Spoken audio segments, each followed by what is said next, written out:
안녕하세요. 여러분과 재무관리를 같이 공부할 최정구 교수입니다. 오늘은 13주차 11월 27일자 강의를 시작하고자 합니다. 우리 교과서 460페이지를 펼쳐보도록 하죠. 이제는 학기가 지금 막바지에 가고 있습니다. 오늘 강의를 13주차 하면 14주차, 15주차, 사실 15주차가 이제 기말고사입니다.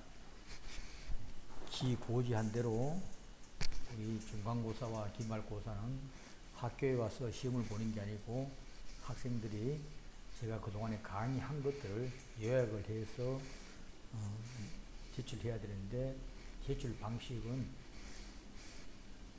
과제물처럼 별도의 A4 용지 한 장에다가 중간고사는 1장에서부터 8장까지 한 강의, 그 다음에 기말고사는 9장부터 15장까지 한 강의를 간단하게 요약해서 제출해 주시고, 그리고 과제물도 페이지 포함 두세 장 정도를 요약해서 제 이메일로 송부해 주길 바랍니다.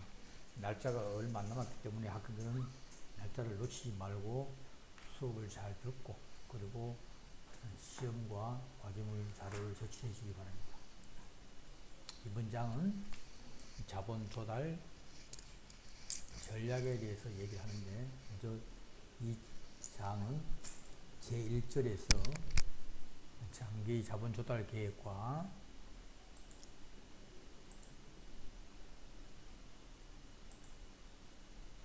기업 공개와 유상 정작, 그리고 채권의 발행, 리스 금융 순서로 살펴보도록 하겠습니다.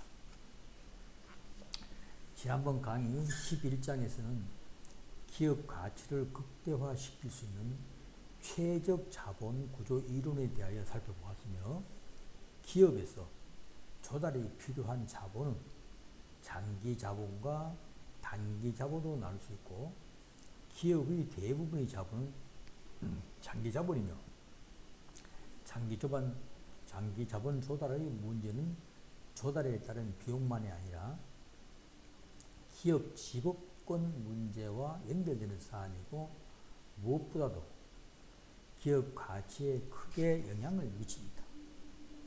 본장에서는 기업이 장기 자본을 조달할 때의 고려사항으로서 주식의 발행 방법, 회사채와 옵션부 증권의 발행, 리스 금융의 문제에 대해서 다루며, 다음 본장에서는 이해할 핵심 내용들은 금방 설명한 바와 같습니다. 그럼 강의 자료 2페이지를 보도록 하죠. 이 학습 목표의 핵심 내용에 대해서 잠깐 살펴보도록 합니다. 장기 자본 조달 시의 자본 조달 수단별 특성과 증권 발행 방법에 대해서 설명할 것이며, IPO와 SEO의 방법과 특징에 대해서도 설명을 하도록 합니다. 그리고 회사채의 차환 발행이나 수익 상환 시의 고려, 또한 옵션부 증권의 특징, 그 다음은 리스 금융의 장단점, 그 다음은 리스 금융대의 차익 구매 방법, 이런 순서로 살펴보도록 하겠습니다. 교과서 461페이지를 펴보도록 하죠. 기업은 필요한 투자 자금을 조달하기 위하여 보통주, 우선주, 장기 차익금, 회사채 등 장기 조달 수단들을 이용하는데, 본절에서는 각 자본 조달 수단의 특징과 장단점에 대해서 설명을 하도록 하겠습니다. 먼저 자기 자본 조달에 대해서 살펴보죠. 기업은 내부 금융을 이용하거나 보통주 발행의 외부 금융의 방법을 이용하여 자기 자본을 조달을 할 수가 있습니다. 강의 자료 4페이지를 설명하고 교과서 461페이지를 설명하고 있습니다. 먼저 내부 금융에 대해서 살펴보시죠.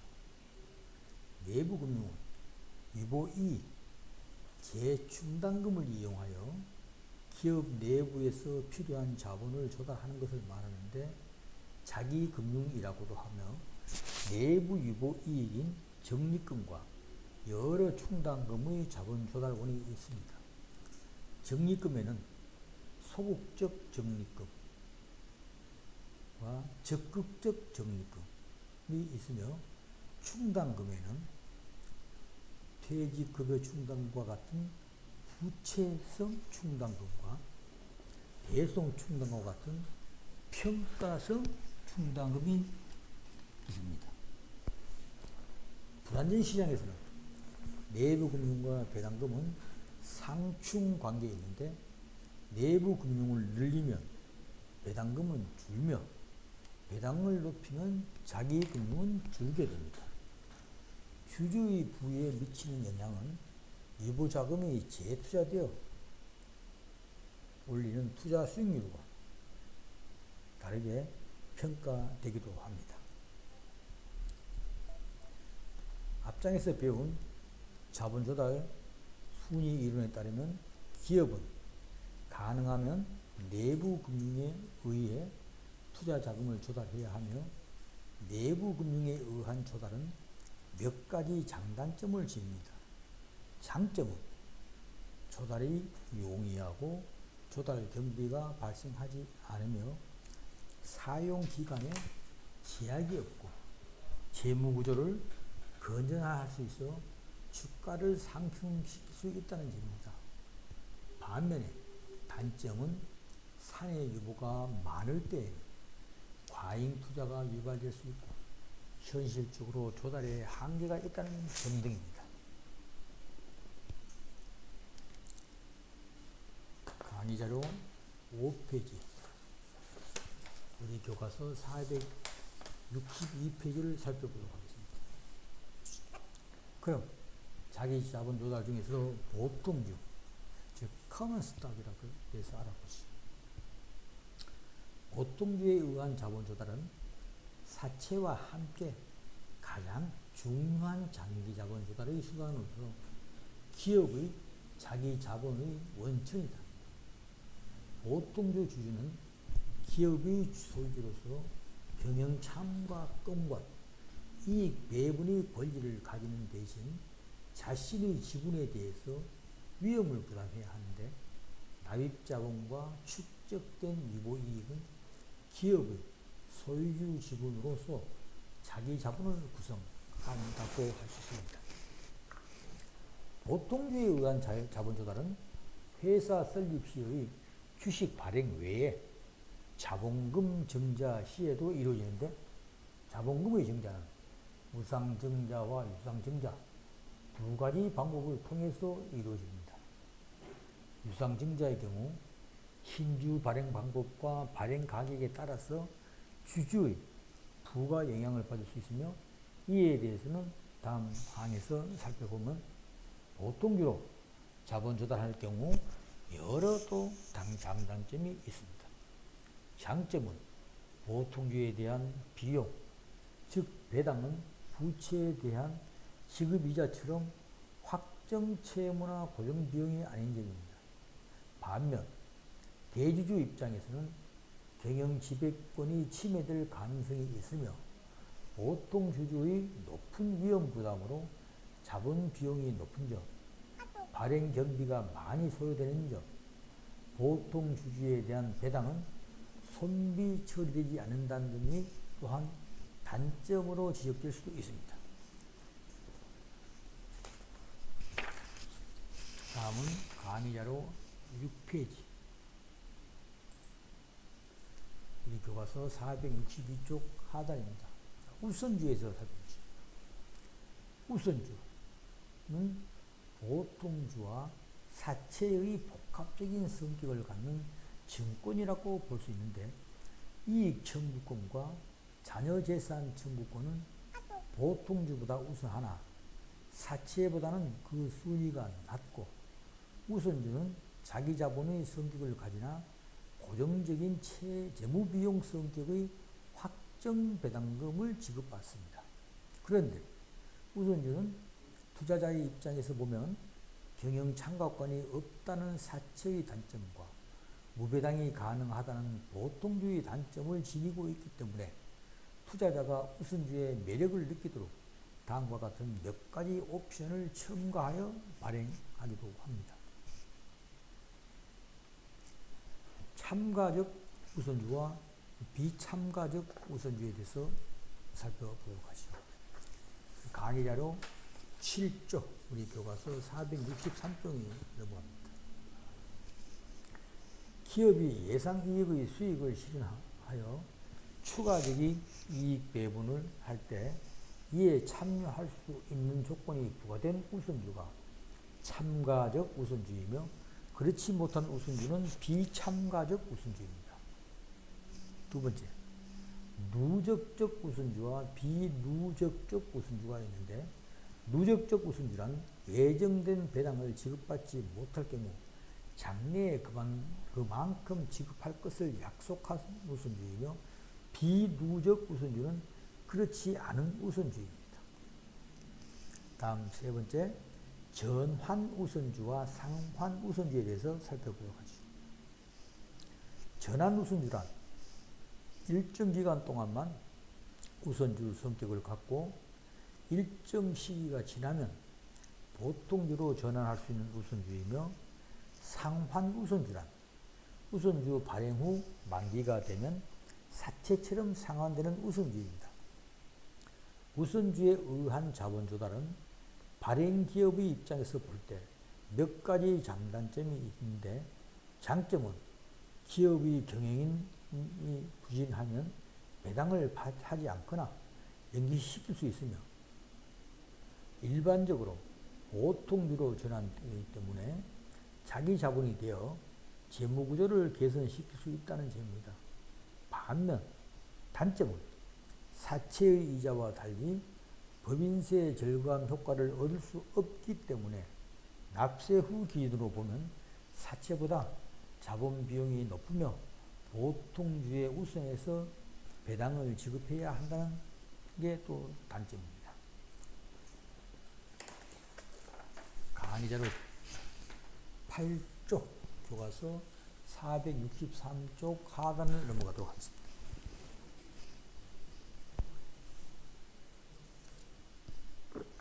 장기 타임 자본 조달에 대해서 설명하도록 하겠습니다. 기업은 금융기관을 통하여 장기 차입금 형태로 혹은 증권시장을 통하여 회사채를 발행하여 장기성의 타임 자본을 조달합니다. 장기 차입금이란 금융기관이나 단체 또는 개인 등으로부터 일정한 이자를 지급하고 원금을 상환하겠다는 약속을 하고 간접 금융 방식으로 차입하는 1년 이상 동안 이용할 수 있는 자금입니다. 장기 차입금을 이용할 경우 여러 장단점이 있는데, 장점은 이자율이 비교적 낮고 안정적이며 경영 지배권 침해의 염려가 없을 뿐만 아니라, 특히 인플레이션이 심할 때에는 실질 화폐 가치가 하락하기 때문에 상대적으로 이익을 볼 수 있다는 점입니다.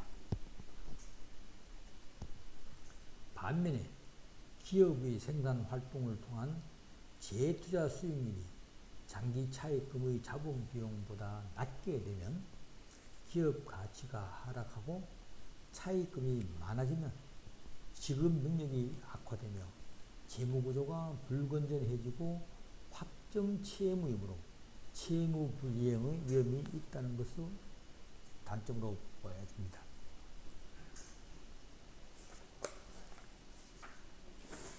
다음은 강의자료 9쪽으로 넘어가도록 하죠.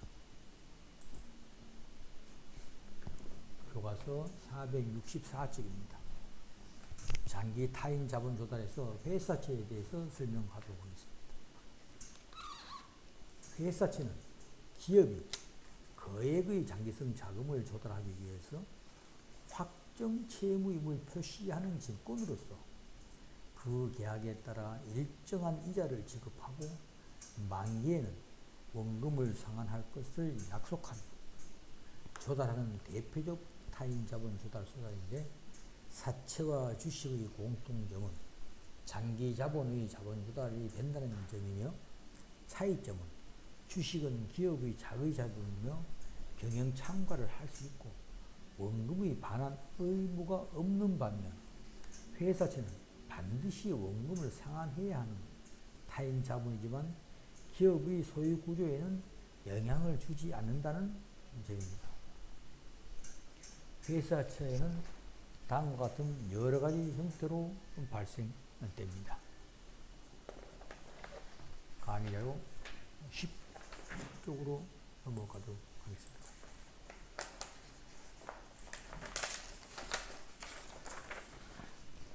우리 교과서 464쪽입니다. 회사채에 대해서 살펴보면, 이자 지급 방법에 따라 이표채, 할인채, 복리채로 나누어져 있으며, 담보 여부에 따라 담보부사채, 무담보사채로 나누어지며, 보증 여부에 따라 보증사채와 무보증사채로 나누어집니다. 그리고 상환 방법에 따라서는 수익상환사채, 감채기금부사채, 정기분할상환사채, 만기전액상환사채로 또한 나눌 수 있고, 물가 또는 이자율 변동과의 연동 방법에 따라 고정금리부사채, 변동금리부사채, 거치식 금리 연동부사채, 선택권 부여 여부에 따라서 전환사채, 신주 인수권 부사채 등으로 또 구분할 수가 있습니다. 회사채 발행에 의한 자본 조달은 발행기업 입장에서 볼 때 몇 가지 장단점을 지니는데, 장점은 기업 지배권의 침해 없이 낮은 비용으로 장기간 이용할 수 있으며 확정 이자만 지불하면 되고, 또 이자는 손비 처리되어 감세 효과가 있다는 점입니다. 반면에 단점은 금융기관을 통한 장기 차입금보다 발행 절차가 복잡하고 시간이 많이 소요되며 액수가 커질 경우 채무 불이행 위험이 있다는 것이죠. 강의자료 11쪽으로 넘어가도록 하겠습니다. 우리 교과서 465쪽입니다. 기업 공개와 육상 증자에 대해서 살펴봅니다. 비상장 기업은 대규모 자금 조달과 유동성 증가 등을 위해 기업 공개 과정을 통해 거래소에 해당 기업의 주식을 상장시키며, 상장 기업도 지속적 성장을 추진하기 위해 유상증자를 통해 대규모의 자금을 조달합니다. 본절에서는 재무 담당자로서의 알아야 할 주식 발행과 관련된 발행 방법, 발행 제도, 고려사항들을 설명하도록 하겠습니다. 먼저 주식의 발행입니다. 자기자본 조달의 수단으로서 주식을 발행하는 것은 주식회사가 설립자본금을 조달하거나 유상증자나 무상증자의 방법으로 자본금을 증액할 때 이루어집니다. 이하에서는 발행된 주식에 대한 수요자를 구하는 방법, 기업 공개 또는 상장 제도에 대해 살펴보도록 하겠습니다. 먼저 주식회사 설립 시의 주식 발행에 대해서 살펴보겠습니다. 회사를 창업할 때 회사 창업과 경영에 필요한 자금을 조달할 수 있는 원천으로는 다음을 생각할 수 있습니다. 먼저 창업주에 대한, 창업주가 출자하는, 두 번째 벤처 캐피털리스트, 세 번째 기관 투자자에 대해서 나오고 있습니다. 어느 경우도 주식회사 형태가 되면 주식을 발행해야 하며, 이때 우리나라는 수권 자본 제도를 채택하고 있어 주식회사 설립 시 주식 발행액은 발행 예정 총액의 4분의 1 이상을 발행하고, 자녀분은 추후 이사회의 결의에 의해 증자하도록 규정하고 있습니다. 회사 설립 시의 주식 발행은 일반적으로 소수의 투자자를 대상으로 이루어지지만, 은행 설립 내인가를 받은 경우, 정부가 최대 지주인 경우 등은 다수의 투자자를 대상으로 한 공개 모집에 의해 주식 발행하기도 합니다. 우리 교과서 466쪽으로 넘어갔죠. 유상증자와 무상증자에 대해서 살펴보도록 하겠습니다. 우리 강의자로 12쪽을 넘어가도록 하겠습니다. 주식의 발행은 회사 설립 시 외에 자본금 증자 시에도 이루어지는데, 자본금의 증액은 유상증자와 무상증자 두 가지 방법을 통해서 이루어집니다. 먼저 유상증자에 대해 살펴보면, 유상증자는 현금으로 주금의 납입을 받고 자본금을 증가시킨 것을 말하는데, 유상증자의 절차는 신주 인수권 배정 방식에 따라 약간의 차이가 있지만, 일반적인 주주 배정 방식의 경우 먼저 이사회의 신주 발행 결의, 두 번째 금융위원회의 유가증권 신고서 제출, 세 번째 신주 발행 및 신주 배정 기일 공고, 네 번째 신주 인수권자에 대한 신주 배정 통지, 다섯 번째 신주 청약 접수, 그리고 실권주 처리 방법, 또한 주금의 납입 및 신주 발행 등기, 마지막으로 신주 상장 신청 또는 등록 신청 순으로 이루어집니다. 이 과정에서 주주의 이해관계에 직접 영향을 미칠 수 있는 것은 신주의 발행 가격 수준의 결정인데, 신주의 발행은 발행 가격 기준으로 볼 때 액면가로 발행되는 액면 발행과 그 주식의 현재 시가로 발행되는 시가 발행, 그리고 시가에서 일정한 율을 할인하여 발행하는 시가 할인 발행으로 구분되기도 하죠. 그러니까 우리나라 주식시장에서 유상증자가 이루어질 때 1984년 이전까지는 액면 발행 제도였습니다. 그러나 이후 시가에서 일정한 율을 할인하는 시가 할인 발행을 실시하다가 1991년 6월 이후에는 할인율에 대한 제한이 철폐되었습니다.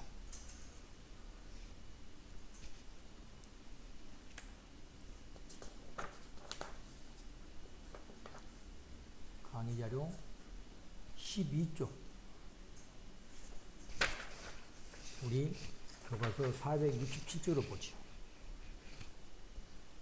시가 발행 제도는 현재 시장 가격 기준으로 증자하는 것이므로, 전망이 밝은 기업은 높은 발행 가격으로 많은 자금을 조달할 수 있고, 반대로 기업 내용이 좋지 못한 기업은 낮은 발행 가격으로 적은 자금밖에 조달할 수 없는 결과가 됩니다. 유상증자 시 신주 발행 가격은 유가증권의 발행 및 공시 등에 관한 규정 제57조에 의하면 이론 권리 낙주가 또는 기준 주가의 30% 범위 내의 할인율을 적용하여 산정하게 되어 있습니다. 다만 제3자 배정의 경우에는 10% 범위 내의 할인율을 적용할 수 있다고 되어 있습니다. 일반 공모시의 유상증자 발행 가격은 다음과 같이 고하되, 여기서 기준 주가는 청약일 전 제5거래일 기산일로 하여 이전 1개월 평균 주가, 일주일 평균 종가 및 기산일 종가 중 높은 가격을 기준으로 하게 되어 있습니다. 구주주 입장에서 보면 신주 배정 기준일 전과 후의 주가, 즉 권리 부주가와 권리 낙주가는 다음 관계를 갖고 있는데, 유상증자 전의 총시장 가치와 유상증자 후의 총시장 가치는 동일해야 되기 때문이요. 그 식이 12-1에서 나타나고 있습니다. 권리락 주가에 대해서 보고 있습니다. 주주 입장에서 기업이 유상증자를 할 때 발행되는 신주를 인수할 수 있는 권리를 신주인수권이라고 부르는데, 이때 신주인수권의 조건, 즉 기존 주주에게 신주인수 비율과 인수가격을 어떤 조건으로 하느냐는 기업 지배권에도 영향을 주고 주주의 부에 직접 영향을 줄 수도 있습니다. 즉 유상증자가 이루어질 때 구주주의 소유 지분 비율에 변함이 없게 증자를 받게 되면 발행 가격에 관계없이 유상증자 전후의 투자자의 부는 변함이 없게 됩니다. 권리 낙주가가 하락한 만큼 소유 주식의 증가가 있기 때문이죠. 한편 구주 1주당 신인주권의 가치는 권리가 실행되기 전과 후의 가격과의 차이므로 간단히 다음과 같이 추정할 수가 있습니다. 교과서 468쪽으로 넘어가고 우리 강의자료 13쪽 우측에서 이걸 설명하고 있습니다.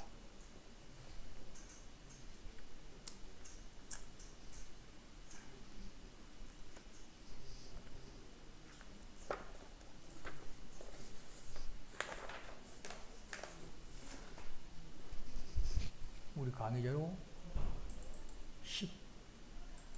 14쪽으로 넘어가도록 하죠.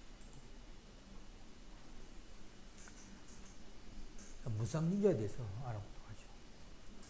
무상증자는 주주들이 실질적인 주금의 납입 없이 이사회의 결의로 이사의 자본준비금을 자본금으로 전입하고 전입액만큼 발행한 신주를 기존 주주에게 소유 주식에 비례하여 무상으로 교부하는 방법입니다. 무상증자의 구체적인 재원으로는 자본잉여금이 활용되지요. 무상증자의 절차는 주주 배정 방식에 의한 유상증자의 절차와 유사하나 주금 납입 절차가 필요 없고 유가증권 신고서를 제출하지 않는 등의 차이가 있습니다. 무상증자가 이루어지면 기업의 자산 가치는 실질적으로 변하지 않고 발행 주식만 증가하므로 한 주당 권리락 가격은 다음과 같이 하락합니다. 무상증자 전후의 주주의 부가 동일해야 하기 때문이죠. 그 식이 우리 교과서 468페이지 12.4에 대한 식입니다. 우리 강의 자료는 14번에 나타나 있죠. 이렇게 무상증자와 그 경제적 효과가 거의 유사한 특성의 자본금 증가의 방법은 배당 정책편에서 설명한 주식배당입니다. 주식배당은 주식회사가 주주에게 현금으로 배당하는 대신 그에 상당하는 신주를 발행하여 지급하는 것을 말하는데, 개정상법에서는 주주총회에서의 이익 처분에 관한 결의 시 주식 가격의 액면가 이상인 주식은 배당 가능 이익 내에서 주식으로 대신 지급할 것을 허용하고 있습니다. 주식 배당은 그 재원이 이익 잉여금인 반면에 무상증자의 재원은 자본 잉여금이라는 점에서 차이가 있을 뿐이죠.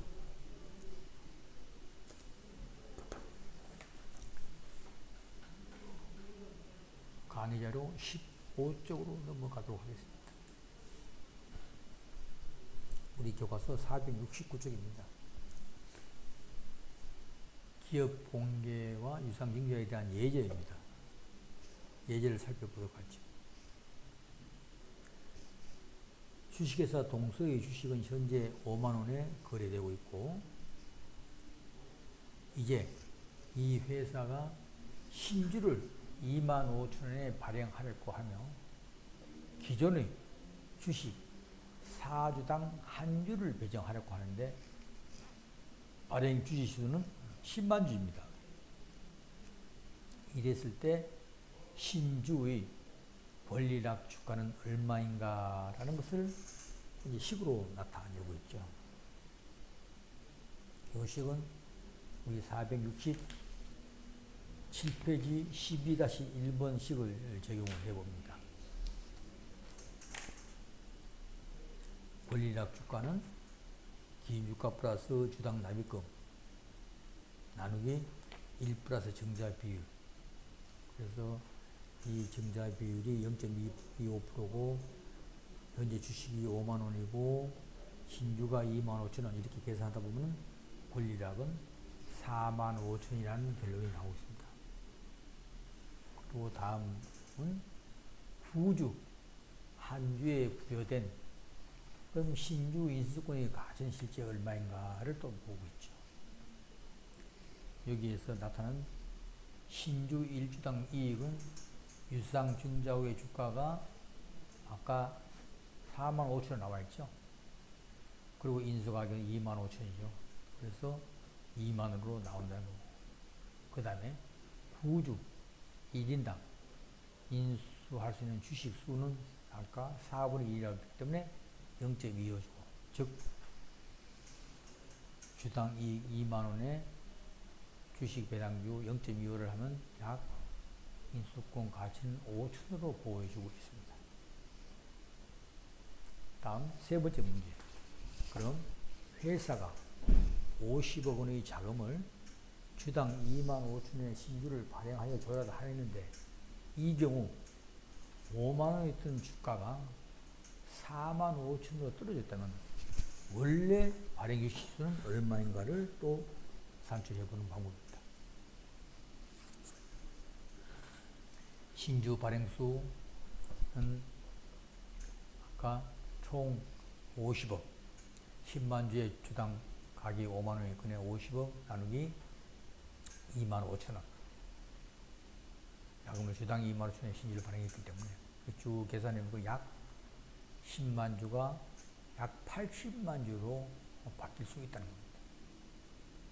그 다음은 이 기업이 25%의 무상증자를 결의하였다고 할 때 권리락 주가가 무상증자 전후의 시장가치는 얼마인가를 또 살펴보는 겁니다.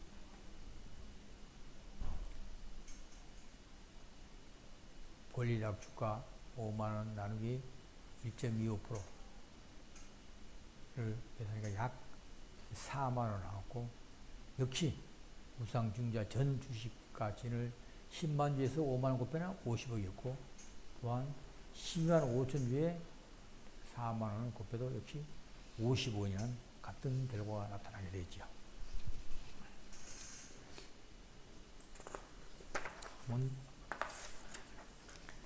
강의 자료 16쪽으로 넘어가도록 하죠.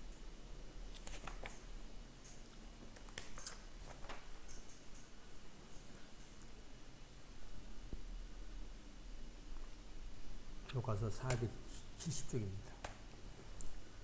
발행된 증권의 수요자를 구하는 방법을 살펴보도록 하겠습니다. 증권의 발행 방법은 발행된 증권의 수요자를 구하는 방법에 따라서 3호, 즉 비공개 발행과 공모 발행으로 구분을 할 수가 있습니다. 3호란 직접 모집, 연고 모집이라고 하는데 발행기업이 특정 기관 투자자나 연고가 있는 소수의 투자자에게만 발행된 증권을 소화시키는 방법입니다. 채권 발행 시 소수의 기관 투자자에게 채권을 인수시키는 경우나 주식회사가 새로 설립될 때 3호의 방법이 이용되는데 유상증가와 구주활동의 방법으로 이루어지면 3호의 방법이 됩니다. 3호의 방법은 발행 절차가 간편하고 발행 비용이 적게 드는 이점이 있으며 3호는 발행자 스스로가 발행 위험을 부담하고 발행 실무의 모든 것을 담당하는 직접 발행의 방법을 주로 이용하기도 하죠. 반면에 공모는 발행기업이 증권을 투자자의 제한을 두지 않고 동일한 가격과 조건으로 다수의 투자자에게 발행하여 소화시키는 방법입니다.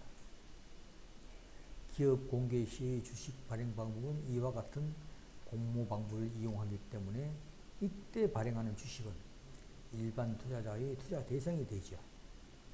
기업 공개 시에 신규로 증권이 출가 발생되기도 하지만 때로는 기업 공개 이전에 기존 주주에게 발행된 증권이 공개되는 경우도 있습니다. 전자의 경우를 모집이라고 부르고 후자의 경우를 매출이라고 부르고 있습니다. 일반 투자자를 대상으로 공모의 방법을 사용하여 증권을 소화하는 경우 발행 금액의 규모와 발행 위험이 큰 경우가 일반적인데 따라서 증권의 발행 사무와 발행 위험을 제3의 인수 전문기관에 담당시키는 간접 방법을 사용하게 됩니다.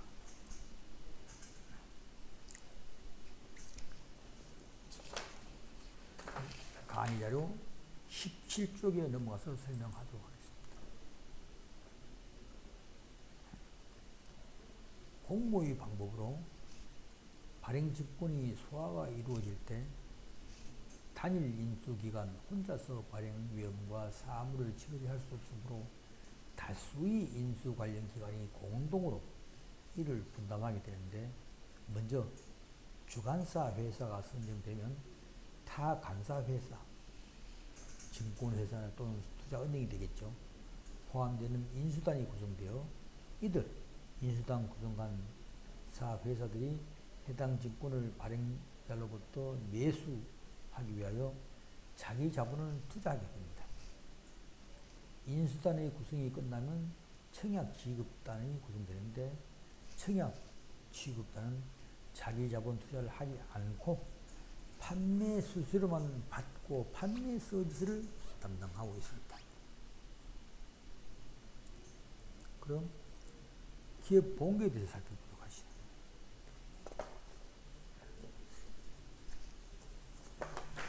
강의 자료 18쪽 이 교과서 471페이지입니다. 기업 공개란 기업의 입장에서 대규모의 장기 자금을 안정적으로 조달할 수 있는 방법으로 기업 공개를 생각할 수 있는데 기업 공개란 주식회사가 새로이 발행한 주식을 일반 투자자로부터 균등한 조건으로 모집하거나 이미 발행되어 대주주가 소유하고 있는 주식의 일부 또는 전부를 공개시장에서 불특정 다수에게 매출하여 주식이 분산되도록 하는 것을 뜻합니다. 일반 투자자에게 기업 공개가 이루어져 주식 소유가 분산되기 위해서는 주식의 자유양도성과 시장성이 확보되어야 합니다. 이를 위해서는 공개기업의 주식이 거래소 시장에 상장되어 자유롭게 거래될 수 있어야 하는데 따라서 기업 공개는 발행 주식을 거래소에 상장하는 방법으로 이루어집니다.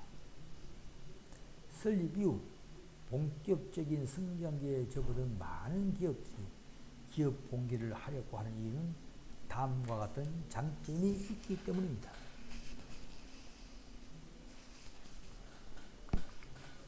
먼저 장점에 대해서 살펴보시죠.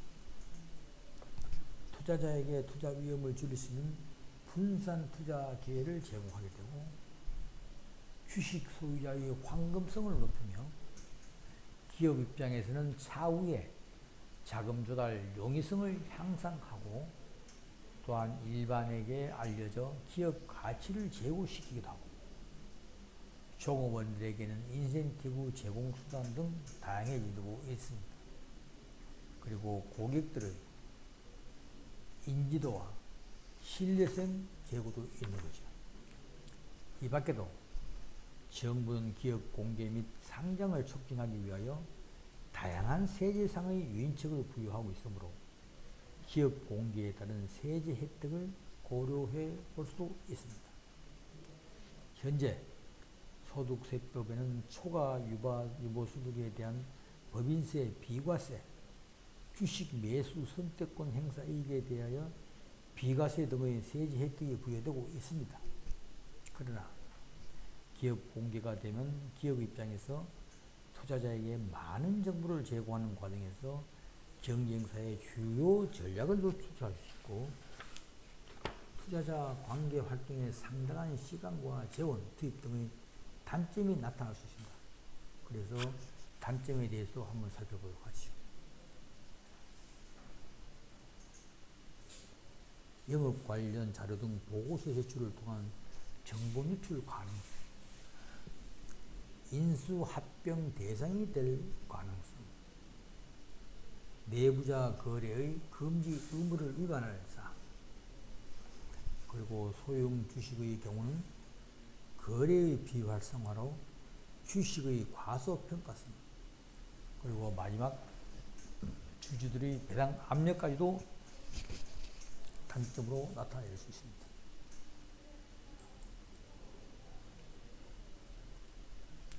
강의 자료 19쪽으로 넘어가도록 하겠습니다.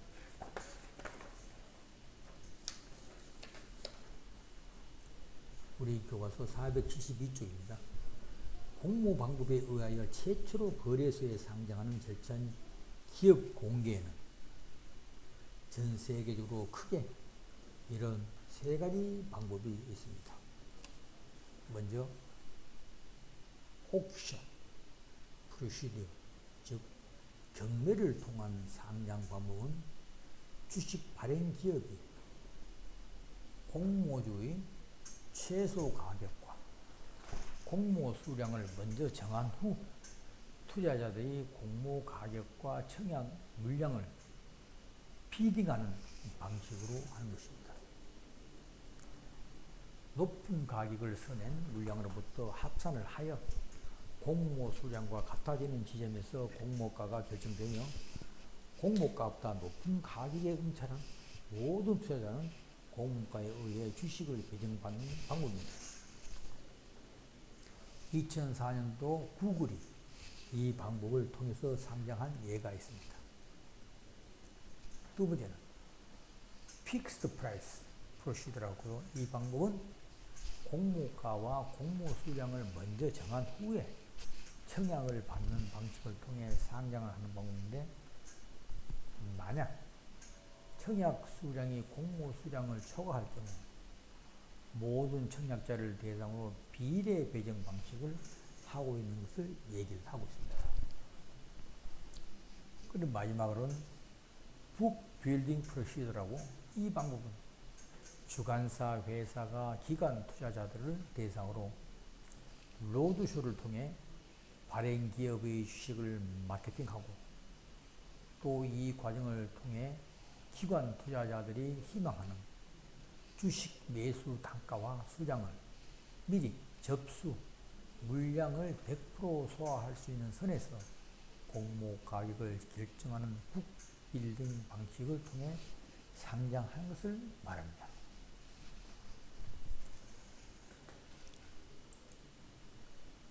강의자료 20쪽입니다. 우리나라 기업의 경우 기업 공개 시 먼저 공모 수량의 20%까지 우리 사주 조합에 배정을 하고, 그리고 북빌딩 방식을 통해 기관 투자자들이 수요를 예측하고 공모가를 확정합니다. 그리고 기관 투자자 배정 물량을 제외한 나머지 일반 투자자 수량에 대해서만 청약을 통해 공모주를 배정하는데, 따라서 일반 투자자는 공모가를 알고 청약을 하며 청약 물량이 일반 투자자 공모 물량을 초과할 경우 비례 배정을 통해서 배정받습니다. 우리 교과서 473쪽에 대해서 설명하고 있습니다. 우리나라에서 기업 공개는 다음과 같이 4단계를 거치는데, 사전 준비를 하는데 통상 1년이 소요됩니다. 한국거래소와 금융감독기관에 청구서 접수 후 IPO, 즉 기업 공개 승인을 얻는데 2개월 정도가 소요된다고 볼 수 있습니다. 강의자로 21쪽으로 넘어갔습니다. 먼저 사전 준비 단계, 상장 예비 심사 단계, 공모 단계, 상장 및 매매 단계 등으로 나누어지며 그 각 단계별로 해야 될 그 사항들은 쭉 교과서 473쪽 우리 강의자로 21쪽에 나열을 해 놨습니다. 이렇게 공모주를 발행하는 기업의 입장과 공모주에 투자하는 투자자의 입장에서 공모 가격의 결정이 기업 공개 과정에서 가장 중요합니다. IPO의 공모가는 수익 가치, 자산 가치, 상대 가치를 종합적으로 고려한 예상 공모 가격을 수정하는데 우리나라 기업들의 경우 제5장에서 배운 3대 가치 평가법을 통해 예상 공모 가격을 결정하는 것이 대부분입니다. 교과서 474쪽을 넘어가서 보도록 하죠.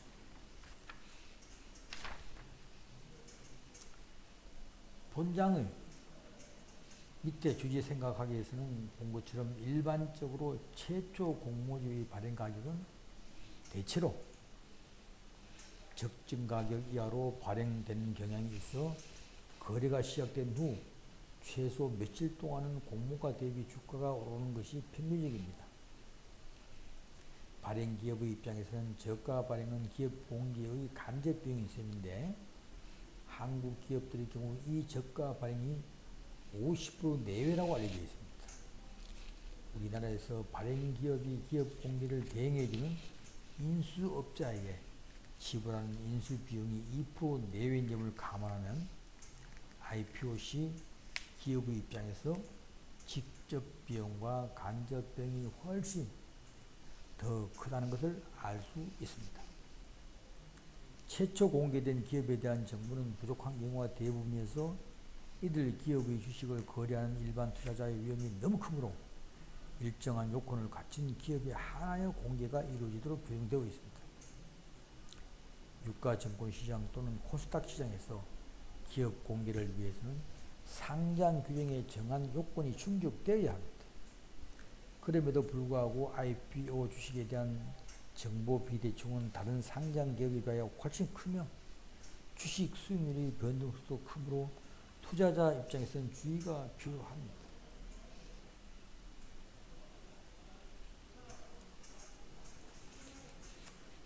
우리 강의자로 22쪽으로 넘어가도록 하죠. 유상증자에 대해서 살펴보도록 합시다.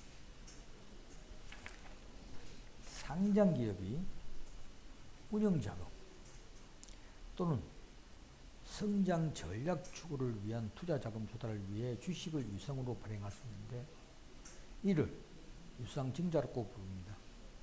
유상증자 시에는 교과서 475쪽 표 12-1에서 보는 것처럼 증자 물량을 어떻게 소화시키냐에 따라 사무와 공무로 구분을 합니다.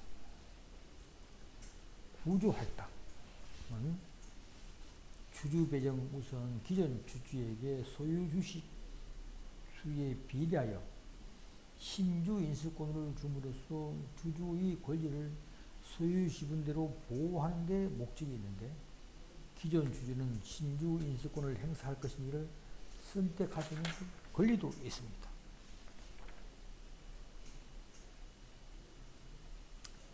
연고자 할당은 회사, 종합원, 임원 등에게 신주 인수권을 제공하여 근로 의욕을 높이는 데 목적이 있습니다. 구주 할당이나 연고자 할당 등 사모에 의한 유상증자는 발행 비용은 극소화되지만 증권 가격이 납입 가격에 못 미칠 때에는 신주 인수권을 행사하지 들지 않을 것이므로 계획된 자금 조달액을 확보하지 못한 경우가 많습니다. 구주 활동에서는 주주 우선 배당 후 발생한 실권주에 대해 공모를 진행하는 것이 일반적입니다. 반면에 일반 공모는 일반 투자자를 대상으로 공개적으로 신주를 모집하는 것이므로 기존 주주의 지분율이 희석된다는 것입니다. 우리나라의 경우 1990년대까지는 상장기업의 유상증자는 대부분 구주 할당을 통해 이루어졌으나 2000년대에 들어 일반 공모의 경우도 기준 가격의 30%까지 할인하여 발행할 수 있도록 규정이 바뀌어 일반 공모의 비중이 늘어나고 있습니다.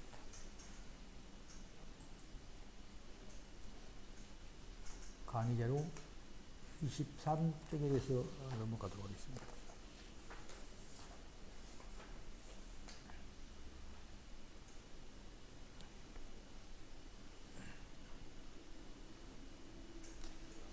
우리 교과서 477쪽 증권 발행 방법에 대해서 설명을 하도록 하죠. 위에서 다른 IPO, 기업 공개나 SEOC 주식 발행 방법은 발행에 따른 위험 부담을 누가 지냐에 따라서 직접 발행과 간접 발행으로 구분되었습니다. 직접 발행은 발행 기업이 일반 투자자들에게 직접 증권을 매출하고 발행 예정이기 전에 소화될 수 없을 때 야기되는 발행 자금 조달에 차질이 생기는 위험을 자신이 부담하는 방법이 있습니다. 이 방법은 미청약분이 발생하면 발행 규모를 축소하거나 재모집해야 하므로 발행 규모가 적고 소화에 무리가 없는 경우에 주로 사용했습니다. 만약에 간접 발행, 증권의 발행 위험이나 교과서 478쪽 상단을 설명하고 있습니다. 발행 사무를 계약에 의해 전문적인 제3의 인수기관에 맡기는 방법인데 발행 기업은 증권 발행과 시장 상황에 대한 전문 지식과 경험을 가지고 있는 전문 인수기관의 서비스를 이용하고 이에 대한 비용을 지급하는 것. 이러한 인수 전문 기관으로서의 미국의 투자은행이나 우리나라의 증권회사, 사업은행 등이 있습니다. 인수업자는 인수 기능을 완화하는 인증 역할을 하는데 이 기능이 없으면 기업의 증권 발행은 실패할 가능성이 많이 높다는 것입니다. 또한 인수업자는 해당 기업의 증권의 발행 시기, 발행 규모, 증권의 종류 및 발행 조건에 대한 조언을 행하고 나아가서는 경영 전반에 대한 자문에 응하기도 하지. 발행 기업은 이에 대한 대가로 수수료를 지급합니다. 간접 발행은 인수기관의 인수 방법에 따라서 다시 모집 주선, 잔액 인수, 총액 인수의 세 가지로 나눌 수 있습니다.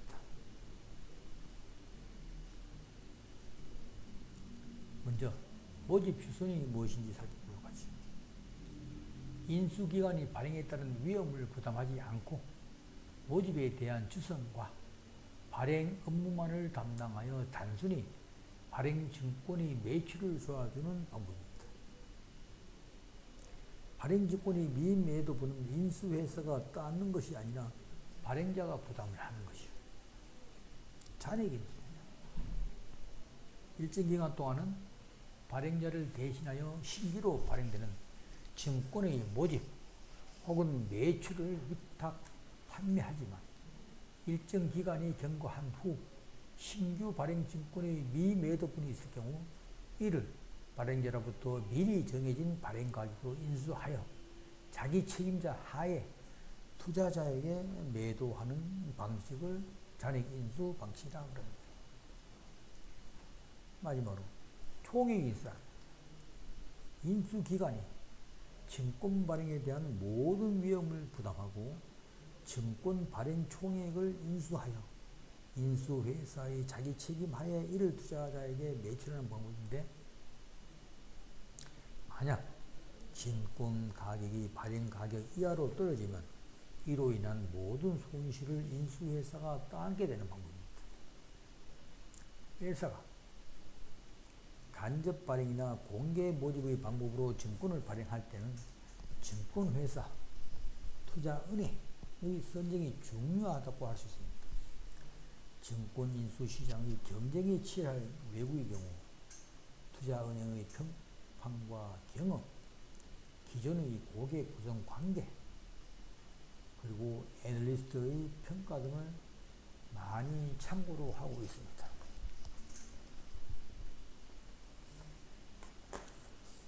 다음은 22쪽으로 넘어가겠습니다. 우리 강의 자료 22쪽 교과서 479쪽입니다.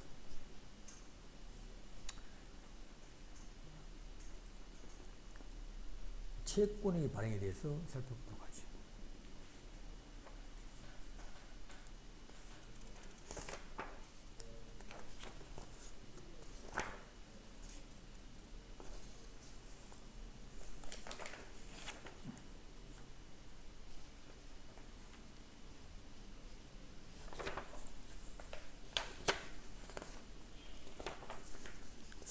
아, 179페이지입니다.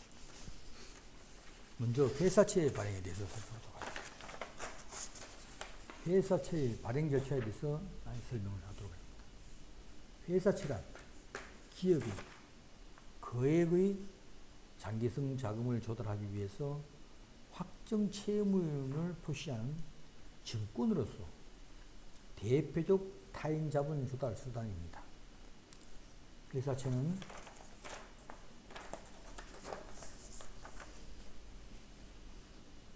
자기 자본의 4배까지 조달할 수 있는데, 회사채의 발행 조건으로 발행되는 금리는 93년 11월부터 자유화되어 발행기업과 인수기업이 협의를 통해 자율적으로 결정하고 있습니다.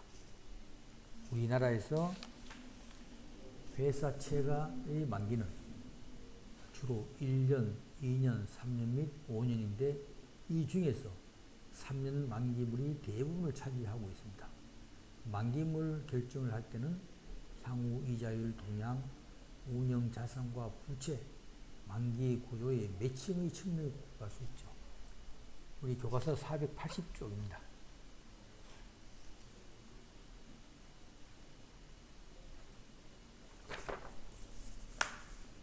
우리 강의 자료 24쪽을 넘어가도록 하겠습니다.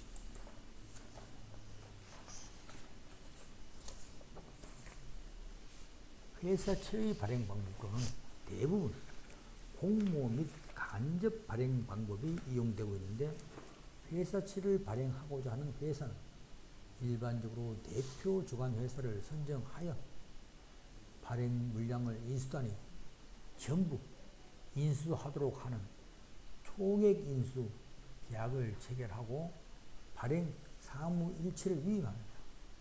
인수단은 총액 인수한 회사채를 자기 책임하에 주로 금융기관을 상대로 이 물량을 소화시키는 것을 얘기하고 있습니다.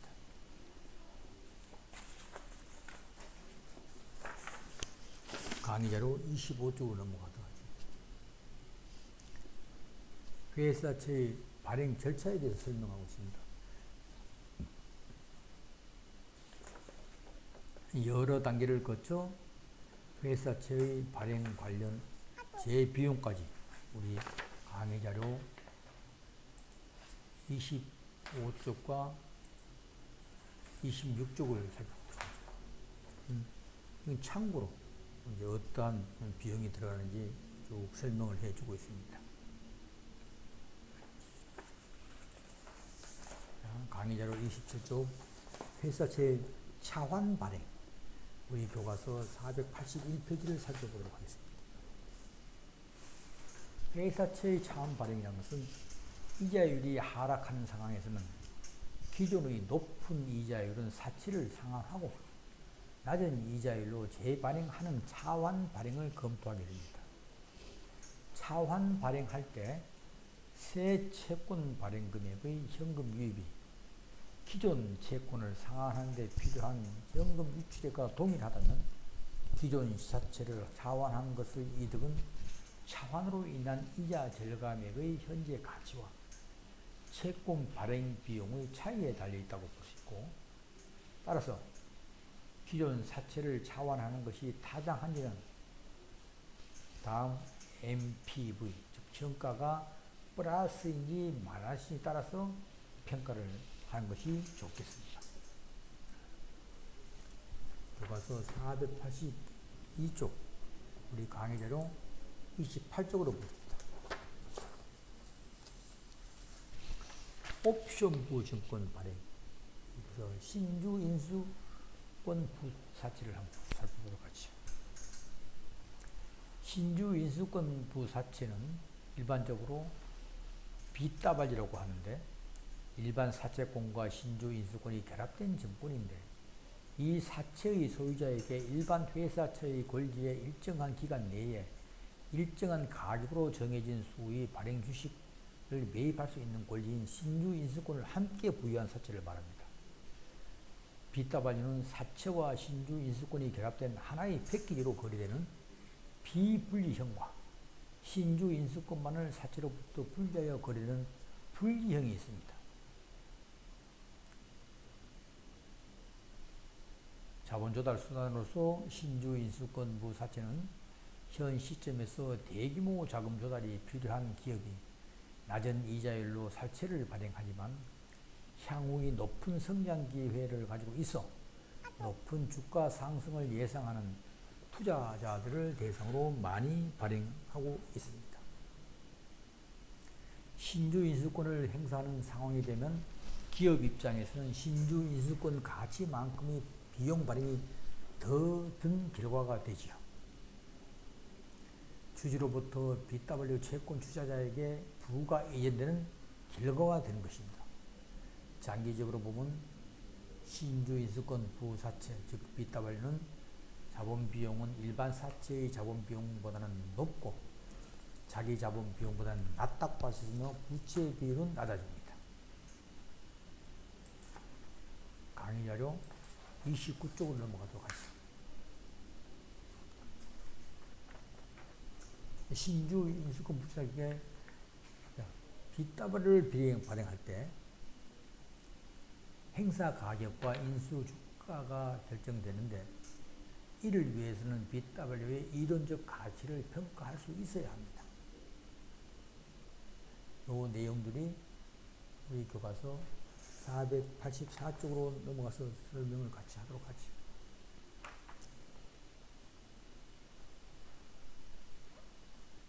주식회사 동서가 2008년 2월 말 신주 인수권 부사채를 발행하여 300억 원의 자금을 조달하였다고 가정했을 때 나타납니다. 여기에 대한 설명이 교과서 485쪽에 쭉 예를 들고 있습니다.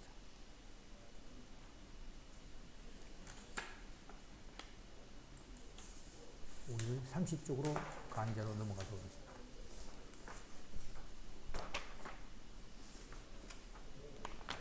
전환증권에 대해서 잠깐 살펴보고 넘어가도록 하죠. 교과서 484페이지 전환증권입니다.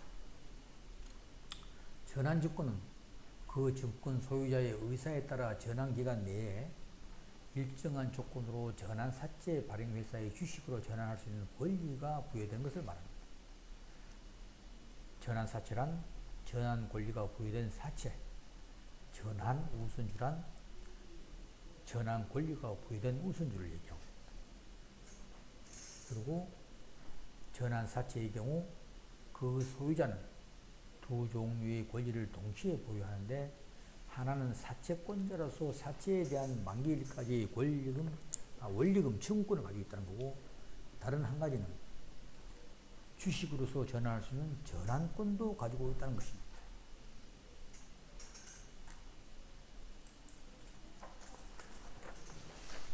강의 자료 31쪽입니다.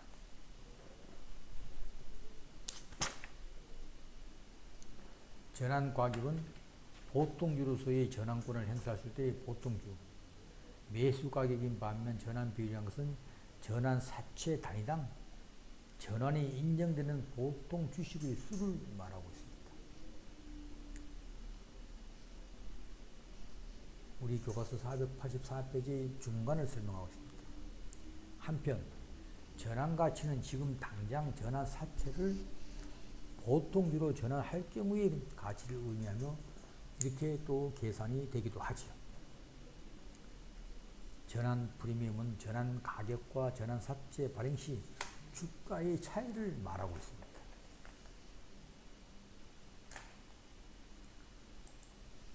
우리 강의 자료 32쪽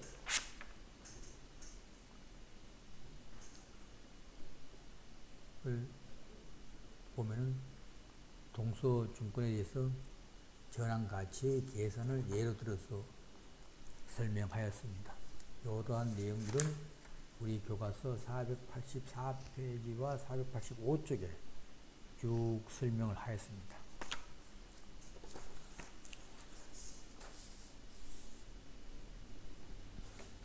교과서 486쪽 수익 상환 사채 우리 강의 자료 34페이지를 살펴보도록 하죠. 발행회사 입장에서는 전환증권의 수익 상환의 규정을 두는 경우가 많은데 이처럼 미리 결정된 수익 상환 가격에 따라 기업이 강제적으로 상환시킬 수 있는 조항을 마련한 채권을 수익 상환 사채라고 합니다. 전환증권 투자자들은 보통주 가격의 전환 가격을 크게 상회하면 보통주로 전환할 것이므로 기존 주주에게는 손실을 줄 수 있기 때문이죠. 수익 상환 사채가 상환되기 위해서는 기본적으로 미래 현금 지급액의 현재 가치가 수익 상환 가액보다 커야 되겠죠. 그래서 이 NPV는 미래 현금 지급액의 현재 가치에서 채권 상환액을 빼고 그리고 채권 상환에 필요한 세후 부대 비용이 0보다 커야 된다는 것이 전제 조건입니다.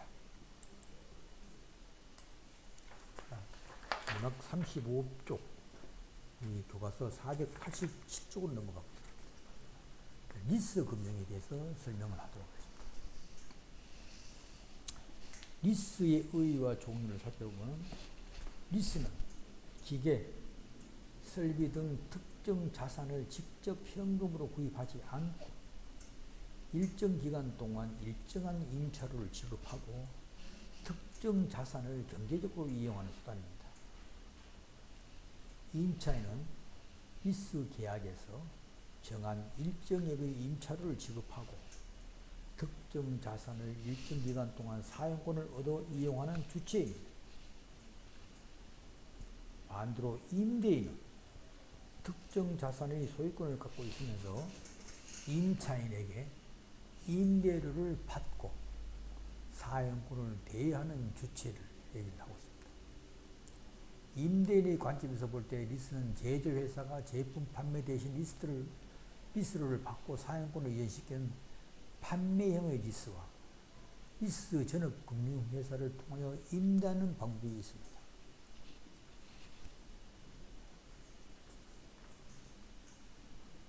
우리 강의자료 35쪽 하단 교과서 488쪽 상단을 살펴보면 리스 금융의 유형이 있습니다. 판매형 리스와 직접 리스에 대해서 설명을 하고 있습니다. 강의자료 36쪽을 살펴보죠. 자, 그럼 먼저 금융 리스의 정의에 대해서 살펴보도록 하죠. 리스 자산의 소유권과 이와 관련된 비용 지출과 이익 효과를 리스 이용자, 즉 기업이 갖게 되는 형태의 리스를 얘기하고 있습니다. 금융 리스의 특징은 소유권에 따르는 대부분의 위험과 효익은 실질적으로 임차인에게 이전되며 리스 자산 유지 관리를 이용자가 수행, 감가상각비 계산도 이용자가 하는 것입니다. 장기간 무담보로 대여해 주어 중도 해약이 불가능하며 운영 리스에 비하여 장기간에 걸친 계약입니다. 리스로에는 임대인의 해당 자산 구입에 따른 이자 및 자산 유지 관리비가 다 포함되어 있습니다.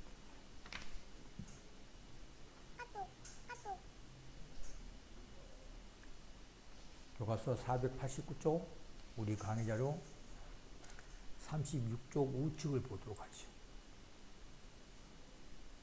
금융리스는 리스 회사의 리스 대상 계산 취득 방법에 따라 다음과 같이 분류가 되고 있습니다.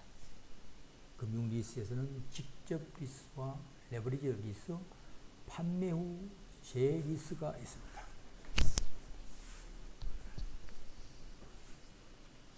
다음은 강의자료 37조 리스의 우의와 종류, 운용 리스에 대해서 한번 보죠.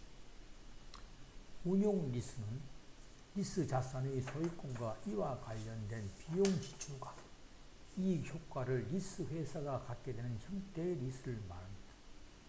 자, 운용 리스의 특징이 있습니다.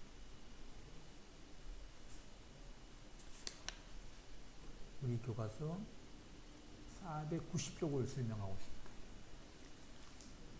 먼저 리스 자산의 유지 관리의 책임을 리스 회사가 수행하고 감가상각비 계상도 리스 회사가 하며 자산의 효율적 사용에 중점을 둔 형태를 얘기하고 있습니다. 두 번째로 중도 해약이 언제라도 가능하며 리스 기간이 비교적 단기간입니다. 임차인은 필요한 기간 동안만 이용하고 리스 회사에 반환할 수도 있습니다. 대상 자산의 진부와 위험이 비교적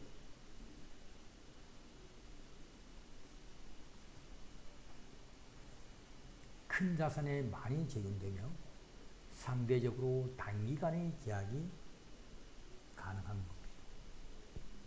그리고 세 번째, 기술적 진부화에 따르는 위험 부담 때문에 일반적으로 금융 리스에 비해서는 리스료가 높습니다.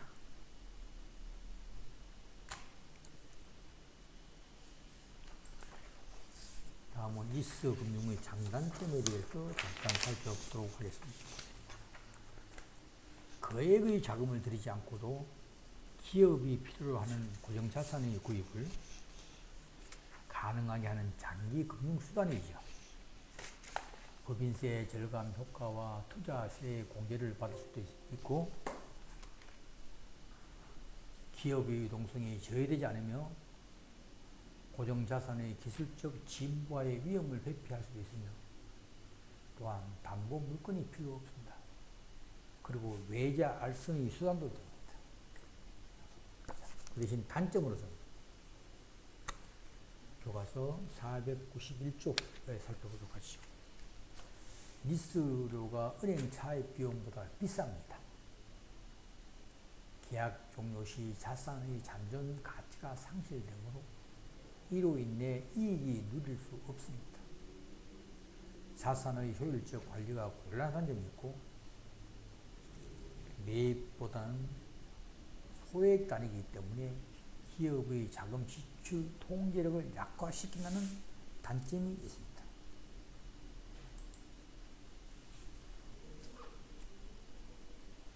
끝으로 재무통제의 관점에서 보면 운용 리스는 회계 처리 시 재무상태표에 계산되지 않는 금융수단, 즉 부외부채이기 때문에 재무제표의 자산과 부채 가격의 실제와 차이가 생기게 됩니다.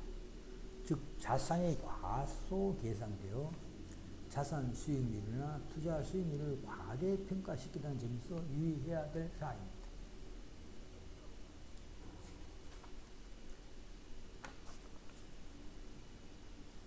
마지막으로 리스의 평가 방법에 대해서 살펴보죠.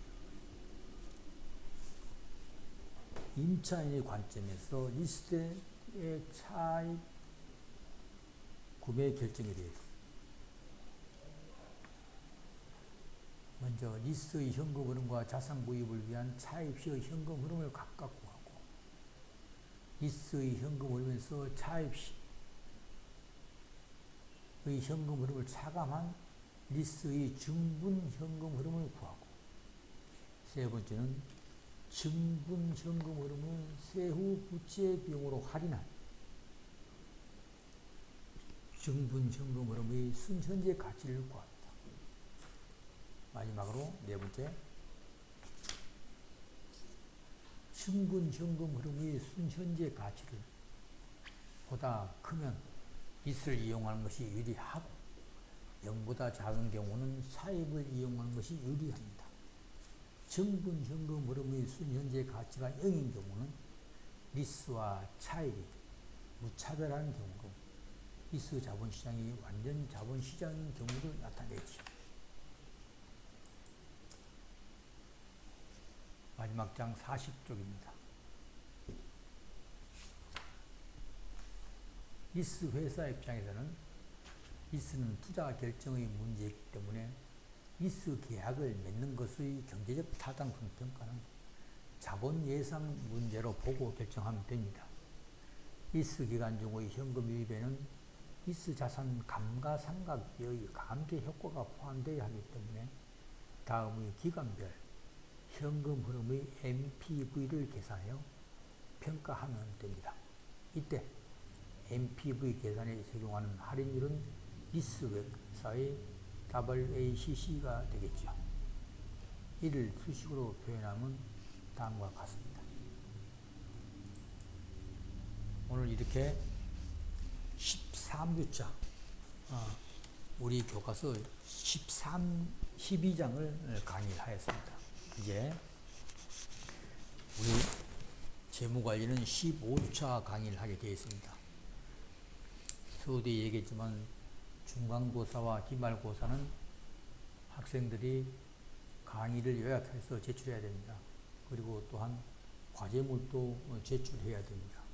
시간 놓치지 않게 여유를 갖고 작성하여 제 이메일이나 학교 제출하여 평가받는데 불이익을 받는 일이 없도록 해주기 바랍니다. 오늘 12월 27일 13주차 강의를 여기서 종료하도록 하겠습니다. 수고했습니다.